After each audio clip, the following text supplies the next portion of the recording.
ဒီခံတယ်ဆိုတာကမနိုင်လို့ဒီခံတာလည်းရှိတယ်နော်ကိုမနိုင်တဲ့ခါကျတော့ငါဒီခံလိုက်ပါမယ်ကွာသမို့သူကဒီလိုပါဟိုဘာပဲလို့သူများကိုစော်ကားတာကိုငြိမ်နေရမှာလားလို့နော်တကယ်တော့အဓိကတော့အဲ့ဒါဆိုတော့မြတ်စွာဘုရားလက်ထက်မှာလည်းပြဿနာဘောင်းဆုံးဘုရားကြုံပါတယ်အဲ့တော့ဖြည့်ရှင်းလို့ရတဲ့ကိစ္စဆိုဖြည့်ရှင်းခိုင်းပါတယ်မြတ်စွာဘုရားကဘူတံဘူတတော်နော်ဘူတံဘူတတော်ပဋိဇာနိတက်ပံအဘူတံအဘူတတော်နေပေတိတက်ပံဆိုပြီးတော့ဒီတိလက်ခံပါဠိတော်ထဲမှာဘုရားခေါ်တယ်အဘူတံအဘူတတော်ဆိုတာမဟုတ်တာကိုမဟုတ်ဘူးလို့နေပေတိတက်ပံဖြည့်ရှင်းပေးရမယ်နော်တစ်ဖက်သားကိုစော်ကားလာတယ်ပုတ်ခတ်လာတယ်ဆိုရင်ကိုအဲ့ဒါကိုအကျိုးတင်အကြောင်းတင်ရှင်းပြပေးရမယ်အဘူတံအဘူတတော်နေပေတိတက်ပံနော်အဲ့လိုချင်းပြလို့မှသူလက်မခံဘူးဆိုရင်တော့ကိုယ့်ဘက်ကတိခံပြီးနေုံပဲဘာတော့လက်မခံရခေါင်းလားဆိုဒေါနဲ့မော်တော့ဘာမလုံးနဲ့လေမင်းလက်ခံမလားမခံဘူးလေဘေးသွားဖညင်းတယ်လေဟုတ်လားငါပြောတာအမှန်ကွာလက်ခံကွာဆိုပြီးသွားလို့မရအောင်တိခံဆိုအဲ့ဒါပြောတာနော်ကိုယ့်ဘက်ကအကျိုးတင်အကြောင်းတင်ချင်းပြခွင့်ရှိတယ်ချင်းပြရမယ်သက်စာပြလည်းချင်းပြတိုက်တွန်းထားပါတယ်အဘူတံအဘူတတော့နေပေတိတက်ပံမဟုတ်ဘူးဆိုတာမဟုတ်တာကိုချင်းပြဘူတံဘူတတော့ပရိသတ်နဲ့ဟုတ်တယ်ဆိုရင်လည်းဟုတ်တယ်ဝန်ခံလိုက်သက်စာပြကနော်ဟုတ်တယ်ဆိုရင်လည်းဟုတ်တယ်လို့ဝန်ခံလိုက်မဟုတ်ဘူးဆိုရင်လည်းမဟုတ်ဘူးဆိုတာကိုချင်းပြနော်ဒါပညာရှိတွေရဲ့လမ်းကြောင်းပဲအဲ့လိုရှင်းပြလို့မှဆက်ပြီးတော့သူကကိုယ့်ကိုစော်ကားတော့မှပြမနေမှာဆိုကိုယ်တိခံရုံမှရှိတော့တာလေမြတ်စွာဘုရားလည်းအဲ့ဒီလမ်းကြောင်းကျင့်ခဲ့တာပဲဘုရားကိုမျိုးစုံဆွဆွဲကြရတယ်ဘာလဲဆိုတော့လက်လက်ပါပေါ်အောင်ကျင့်နေတယ်လို့ဘာလဲမုတ်ဆိုးမဖြစ်အောင်ကျင့်နေတယ်ဘာလို့ဘုရားကတရားဟောတော့သားတွေအိမ်ထောင်ယောက်ျားတွေကသာသနာ့ဘောင်ဝင်းကုန်တော့အမျိုးသမီးတွေကစိတ်တူတာပေါ့အမျိုးသမီးတို့ကဘုရားကိုမကျင့်တတ်ဘူးဘာလို့လဲဆိုတော့ငါတို့ကိုမုတ်ဆိုးမဖြစ်အောင်လုပ်တာအဲ့တော့ဘုရားကိုဆွဆွဲကြတာလေမြတ်စွာဘုရားယဟန်တော်တွေဆိုလည်းမျက်နှာပူတယ်ဆွမ်းခံသွားပြီဆိုဝိုင်းပြောကြရတယ်ဆွမ်းခံသွားပြီဆိုရင်အဲ့တော့ယဟန်တွေကလျှောက်ကြတယ်မြတ်စွာဘုရားအဲ့တော့မြတ်စွာဘုရားကပြန်ဖြေရှင်းခိုင်းပါတယ်နော်အကျိုးကြောင့်ငါတို့ဟာဓမ္မနဲ့အညီလူတွေကိုယဟန်ခွင့်ပြုတာယဟန်ပြုတာပါမတော်မတရားဆွဲဆောင်ပြီးတော့ယဟန်ခံခိုင်းတာမဟုတ်ပါဘူးဆိုတော့ဘုရားကပြောပြဆိုတော့အဲ့လိုမျိုးအကျိုးတင်အကြောင်းတင်ပြောပြတယ်ပြောပြလို့မှမရဘူးဆိုရင်ဘုရားကတိခံလိုက်ဘာမှသူတို့ကိုယဟန်ရှာစရာမလိုယဟန်ဖြစ်စရာမလိုငင်းခုန်စရာမလိုဘူးဆိုပြီးတော့ဘုရားပြရှင်အဲ့ဒါပြောတာနော်ငင်းခုန်ဖို့မဟုတ်ဘူးရှင်းပြဖို့ပဲဟုတ်ပြီနော်။ဒါကြောင့်ဦးဇင်းတို့ကရှင်းပြခွင့်ရှိတယ်ရှင်းပြရမယ်ရှင်းပြသင့်တယ်။ဒါပေမဲ့ရံဖြစ်ဖို့မဟုတ်ဘူးညှင်းခုန်ဖို့မဟုတ်ဘူးနော်။အဲ့ဒါကိုဘုရားပြောတာပါနော်။ရှင်မြဝရိယပိုင်းဆိုင်ရာမှာရောရှင်မြတပည့်တော်လူငယ်တွေလူကြီးတွေကလည်းကံရဲ့အကျိုးနဲ့ပဲဟိုဟာဖြစ်တယ်ပေါ့။ဒါဆိုရင်ဘုရားဝရိယပိုင်းဆိုင်ရာမှာဘယ်လိုတွေများဟောပြောထားတာရှိလဲ။ဝရိယထုတ်ကိုထုတ်ရမှာနော်။ကောင်းတဲ့အလုပ်ဆိုလို့ရှိရင်အယိုးအသားအသွေးကြံအောင်အထုတ်မြတ်စွာဘုရားအကုသိုလ်ဖြစ်တဲ့အလုပ်သာမြတ်စွာဘုရားမလုပ်ခိုင်းတာလေကုသိုလ်ဖြစ်မဲ့အလုပ်ဆိုရင်အထုတ်နော်ကုသိုလ်ဖြစ်မဲ့အလုပ်ဆိုလို့ရှိရင်လုပ်တာလို့အတ္တကိလမထမဟုတ်ဘူးတချို့ကအတ္တကိလမထပြောတာမဟုတ်ဘူးကုသိုလ်ဖြစ်တဲ့လုပ်ငန်းဆိုရင်အယိုးကြည်ကြည်အရေးခိုင်းခိုင်းလုပ်ရတယ်အဲ့ဆိုစီးပွားရေးလုပ်ငန်းကမလုပ်ရဘူးလားလို့မေးရင်ဦးစင်တကဟောဖို့ပါတယ်စီးပွားရေးလုပ်တယ်ဆိုတဲ့နေရာမှာတချို့ကလောဘဖြစ်တယ်လို့ပြောကြတာလေမဟုတ်ဘူးသူကကုသိုလ်ဖြစ်အောင်စီးပွားရေးလုပ်တယ်လည်းရှိရလေစီးပွားလုပ်တဲ့အခါမှာဦးဇင်းတို့ကာမဂုဏ်အာယုံကိုတောင်းတပြီးလုပ်တဲ့စိတ်နော်ကာမဂုဏ်အာယုံကိုတောင်းတပြီးလှုပ်တဲ့စိတ်ကိုမှဒါလောဘစိတ်လို့ခေါ်တာစီးပွားရေးလှုပ်တဲ့အခါမှာကာမဂုဏ်အာယုံမဟုတ်ဘဲနဲ့ကို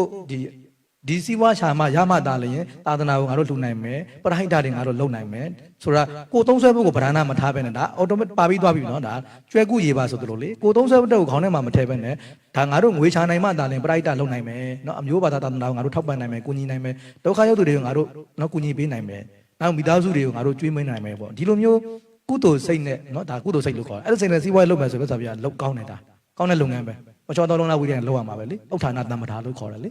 အဲ့ဒါမြတ်စွာဘုရားကိုယ်တိုင်ကကြီးပွားကြောင်းတရားထဲမှာဥဋ္ဌာဏတမ္မတာစူးစမ်းလုံးလားဝိရိယရှိပြီးတော့ရမယ်ဆိုတော့ပြတိုက်တွန်းထားပြီးသားပဲနော်အဲ့တော့လောဘနဲ့စီးပွားရှာတယ်ဆိုတာကလှူဖို့တန်းဖို့မပါဘူးပရိဒတ်လို့ဖို့မပါဘူးရသမျှအားလုံးကိုသုံးဖို့ကိုစိန်ခံဖို့အတွက်ပဲသုံးအဲ့ဒါမျိုးဆိုရင်တော့ဒါလောဘလို့ခေါ်တယ်အဲ့လိုမဟုတ်ဘဲနဲ့ခုနဒုက္ခရောက်သူတွေကိုကူညီဖို့သာသနာကိုထောက်ပံ့ဖို့ဆိုတဲ့စိတ်နဲ့လုပ်နေတဲ့စီးပွားရေးကတော့ဒါလုပ်တင်တဲ့စီးပွားရေးပဲလေအဲ့ဒါမျိုးကျတော့လုပ်တင်တဲ့ဒီအားကျိုးမှန်တယ်လုပ်တင်တာပဲဘုရားကဒါဝိရိယနဲ့ပတ်သက်ပြီးတော့စူးစမ်းဖို့တော့ဘုရားဟောတာပါအကုသိုလ်ဖြစ်တဲ့ဝိရိယကိုဒါဘုရားမကြိုက်တာလေပယ်တာပဲလေရှင်မြဟိုပါပေါ့နော်ဗုဒ္ဓဘာသာရေးမှာဆိုရင်နောက်ဆုံးပန်းတိုင်ကနိဗ္ဗာန်လို့ပြောတယ်ဗျာတပည့်တော်တို့လှူရင်လဲနိဗ္ဗာန်ပစ္စည်းဟောတုနိဗ္ဗာန်ထောက်ပံ့ဖြစ်ရပါလို့ကြီးဆိုပြီးပြောရရှင်တပည့်တော်စဉ်းစားမိရပါရှင်ဗျာဗရမ ्या ရဲ့တန်ဖိုးမသိပဲအဲ့လူကဗရမ ्या ကိုမမုန်းမှာမဟုတ်လေတပည့်တော်တို့ဒီတရိษံနေဆိုလဲဗရမ ्या ဘလောက်တန်သူအသားလုံးနဲ့ဗရမ ्या လဲဆိုရင်အသားပဲယူမှာပေါ့တပည့်တော်တို့လည်းနိဗ္ဗာန်ရဲ့အရာတာကိုမသိပဲနဲ့နိဗ္ဗာန်ကြီးတောင်းနေတော့ရင်ထဲမှာဟာတတာကြီးဖြစ်နေပါရှင်အဲ့ဆိုနိဗ္ဗာန်ဆိုတဲ့အရာဒီတပည့်တော်လူငယ်အနေနဲ့ဆိုရင်ဘယ်လိုမျိုးသီးသင်းသီးထိုက်လဲဆိုတာလေးကိုတပည့်တော်မိတ်ကြားပေးပါဗျာသူကအပူကိုသိမှအေးရရတာကိုသဘောပေါက်တာ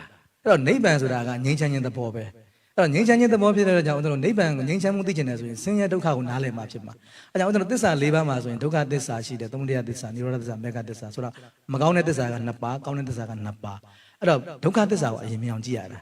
အဲ့တော့ဒုက္ခဆင်းရဲမှုသဘောကိုမြင်မှကျွန်တော်និရောဓသစ္စာလို့ခေါ်တဲ့အငြိမ်းတရားကိုနားလည်တာအဲ့ကြောင့်ကျွန်တော်ဒုက္ခကိုအရင်မြင်အောင်ကြည့်ရမယ်ဒုက္ခကိုနားလည်သွားပြီဆိုလို့ရှိရင်ဒုက္ခရဲ့မရှိတာဆုံးငင်းရကိုကျွန်တော်မှန်းဆလို့ရလာတယ်နိဗ္ဗာန်ကိုနော်အဲ့နိဗ္ဗာန်ဆိုတာအဲ့ဒီဒုက္ခရဲ့စန့်ကျင်ဘက်ငြိမ်းအေးမှုသဘောလို့သဘောပေါက်ရင်ရတယ်ဒါကြောင့်ကျွန်တော်ကနိဗ္ဗာန်ကိုဒီတိုင်းပြောဖို့ဆိုတော်တော်ခက်တယ်ဘာလို့မဉ္ဇဉ်နဲ့သိရမယ်နေရာဌာနတစ်ခု sorry နိဗ္ဗာန်ဆိုတာမဉ္ဇဉ်နဲ့သိရမယ်တရားတစ်ခုဖြစ်နေတယ်ဒီတဲ့ခါကျတော့ကျွန်တော်နိဗ္ဗာန်ရဲ့စန့်ကျင်ဘက်ဖြစ်တဲ့ဒုက္ခကိုအရင်သိအောင်လို့ကျွန်တော်စူးစမ်းရမှာဖြစ်တယ်အဲ့တော့ဒုက္ခကိုကောင်းကောင်းကြီးနားလည်သွားပြီဆိုရင်ဒုက္ခရဲ့သဘောတရားပေါက်သွားပြီဆိုလို့ချင်းနိဗ္ဗာန်သဘောအလိုလိုနားလည်သွားလိမ့်မယ်အဲ့တော့ဒကာကြီးတို့ပြောတဲ့စကားလေးခုနသဘောကျတာရှိတယ်မဟာသီဆရာတော်ကြီးအဲ့ဒါပြောတာတစ်ခုပါလဲဆိုတော့ဆရာတော်တော်များများကခုနလိုလေနိဗ္ဗာန်အကြောင်းတွေရေးကြတယ်ဒီနိဗ္ဗာန်သဘောတရားတွေရေးကြတယ်ပေါ့နော်ဗုဒ္ဓဘာသာတွေနိဗ္ဗာန်ဆူတောင်းဖို့လည်းတိုက်တွန်းကြတယ်ဒါပေမဲ့နိဗ္ဗာန်ကိုလိုချင်လာအောင်ပြောခြင်းရေးခြင်းဟောခြင်းမရှိကြဘူးတကယ်တော့အဓိကပဲဒီနိဗ္ဗာန်ဘယ်လောက်ပဲကောင်းပါလဲပြောလူတွေစိတ်ထဲမှာနိဗ္ဗာန်ရဲ့အရတာကိုနားမလည်ဘူးလိုချင်စိတ်မဖြစ်ဘူးဆိုရင်ဒါကြီးကိုမသွားခြင်းဒီလမ်းစဉ်ကိုမသွားခြင်းအဲ့တော့နိဗ္ဗာန်ကိုသွားခြင်းအောင်ကသူကလမ်းကြောင်းလိုတာပေါ့နော်အဲ့တော့ခုနကပြောသလိုဒုက္ခသဘောတရားကိုများကြီးကြည့်ဖို့လိုတယ်ဒုက္ခကိုနားလည်တာလည်းတနေ့ကျရင်နိဗ္ဗာန်ဆိုတာကိုအလိုလိုနားလည်သွားနိုင်မယ်နော်အဲ့ဒါအပူကိုသိရင်အပူရဲ့ဆန့်ကျင်ဘက်အေးကိုအလိုလိုနားလည်သွားတယ်အေးကိုသိရင်အေးဆန့်ကျင်ဘက်အပူသဘောပေါက်သွားတယ်သူ့ရဲ့တန်ဖိုးကိုနားလည်သွားတယ်ဒီတိုင်းဆိုရင်အပူသဘောတရားနားမလဲဘူးအေးသဘောတရားနားမလဲဆန့်ကျင်ဘက်နဲ့တွေ့မှာအခုမီးလင်းနေတဲ့မီးရဲ့တန်ဖိုးကိုမသိဘူးပေါင်သွားတဲ့ခါကျမှမီးရဲ့တန်ဖိုးကိုနားလည်လာတယ်ဟုတ်ပြီနော်အဲ့သဘောပဲ Facebook Live မှာမေးခွန်းဖြစ်ပါတယ်ဖေဟာရဟန်တပါတရေကင်းပိုင်းကမိတို့တော့အကြောင်းကြောင့်သုံးရတာလဲဖေဟာလို့မေးထားပါတယ်ဖေဟာတရေခင်းပိုင်းတရင်တွေပြောတာတရင်တွေကဒီလိုပါဦးဇင်းတို့တရင်တွေသုံးရမယ်လို့တော့ဝီနီနဲ့မှမရှိပါဘူးเนาะဝီနီနဲ့တော့မဆိုင်တော့ပါဘူးဒါပေမဲ့ရှေးအိန္ဒိယဒလေးပေါ်တာကတော့အိန္ဒိယသူတော်စင်တွေကเนาะဟိုတရေဘိုင်းကို3 ထားရှိတယ်အဲ့တော့သူတော်စင်တွေထဲမှာမြတ်စွာဘုရားယဟန်တန်ဃာတွေလည်းပါတာပဲလေအိန္ဒိယသားဆိုတော့ဒါယဟန်တော်တွေလည်းပဲအိန္ဒိယနိုင်ငံသားဖြစ်တဲ့ကြောင့်တော်နေတဲ့အခါမှာတရင်တွေသုံးကြတယ်အဲ့တော့တရင်တွေရဲ့ရည်ရွယ်ချက်ကဘာလဲဆိုတော့တရင်တွေကဦးဇင်းတို့ကျမ်းမာရေးဘိုင်းဆိုင်ရာမှာအထောက်ပံ့ဖြစ်ပါတယ်ကျမ်းမာရေးဘိုင်းထောက်ပံ့ဖြစ်တယ်ဆိုတာဦးဇင်းတို့မှာဆိုတရင်တွေမှာဆိုလို့ရှိရင်နှစ်ဖက်ရှိတယ်ဒီဘက်အချောပိုင်းနဲ့အကျမ်းပိုင်းလို့2မျိုးရှိတယ်အချောပိုင်းဆိုလို့ရှိရင်ဒါဘာဖြစ်ဆိုတော့အေးတယ်သူကနွေရာသီလို့ဘာလို့ဆိုရင်ဒီတရင်တွေကအေးနေရောပဲအဲ့တော့ဦးဇင်းတို့လေကောင်းထွက်တဲ့ဘာလို့မဖြစ်တော့ဘူးပေါ့နော်ယောဂတွေဘာလို့မဖြစ်တော့ဘူးတရားတွေဘာတွေထိုင်မဲ့ဆိုရင်လည်းတပ်ပါရငတ်တာတယ်